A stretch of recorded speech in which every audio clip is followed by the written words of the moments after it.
தமிழ் தேசிய உறவுகள் அனைவருக்கும் வணக்கம். ஆங்கில ஊடகத்தை கலக்கிய சீமானுடன் சேர்த்து 50 பேர் மீது வழக்கு பதிவு குறித்து தான் இந்த காணொலியில் நம்ம காண இருக்கோம்.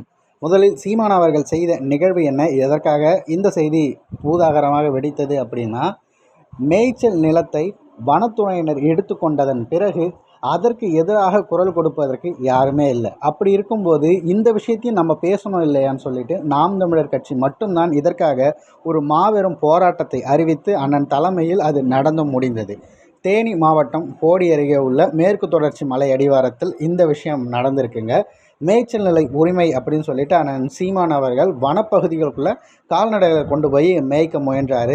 இதை தடுப்பதற்காக அங்கே நிறைய வனத்துறை அதிகாரிகள் இருந்தும் அவர்களை தள்ளிவிட்டு நாம் தமிழர் கட்சி உறவுகள் அனைவரும் சென்றதாக அவங்க வெளியில் எல்லாருக்கிட்டையும் சொல்லியிருக்காங்க. அது மட்டும் இல்லாமல் சீமான் அவர்கள் அவர்களது தொண்டர்களோடு மட்டும் இல்லாமல் அங்கே இருக்கக்கூடிய விவசாயிகளும் கால்நடை மேய்ப்பவர்களும் கிட்டத்தட்ட ஒரு 1000க்கும் மேற்பட்ட கால்நடைகளை கூட்டுக்கிட்டு அவங்க இந்த தேனி மேலே ஏறி இருக்காங்க. தேனி மலை மேலே ஒரு அடையாள ஊர்வலமாக குரங்கணி மலைப்பாதை அருகில் உள்ள எல்லா இடத்துக்கும் சுற்றி கிட்டத்தட்ட 2 கிலோமீட்டர் நடந்தே இந்த வேலையை செய்திருக்காங்க.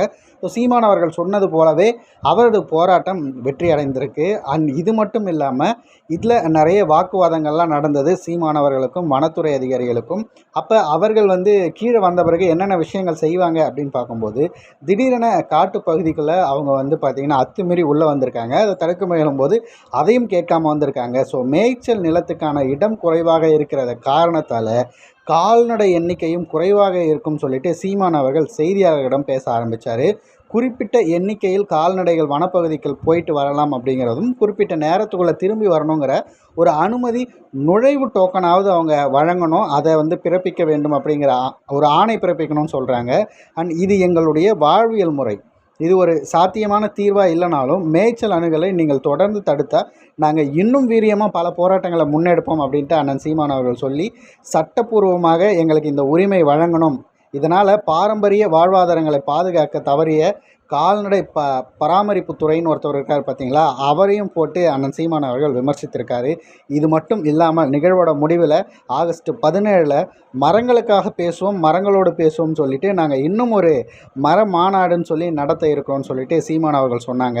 இதன் பிறகு தான் நடந்த நிகழ்வு என்னன்னு பார்த்தீங்கன்னா, வன விதிகளை மீறியதற்காக வனச்சட்டம் மற்றும் வனவிலங்கு பாதுகாப்பு சட்டத்தின் தொடர்புடைய அத்தனை வழக்கிலும் கிட்டத்தட்ட 5 வழக்கு பதிவை அண்ணன் சீமான் அவர்கள் மீது மட்டுமே அவங்க சொல்லியிருக்காங்க.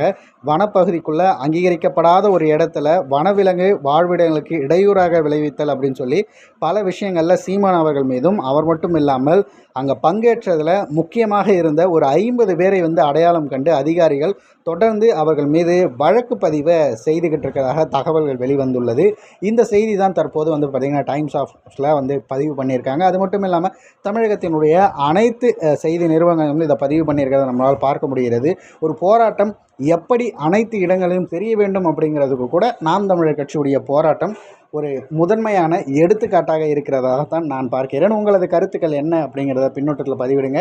இந்த நிகழ்வுக்கு வழக்கு பதிவு செய்து ஒரு அச்சுறுத்தலை கொடுக்கலாம் மீண்டும் மீண்டும் செய்யக்கூடிய இந்த அரசாங்கத்திற்கு உங்களது பதில் என்ன?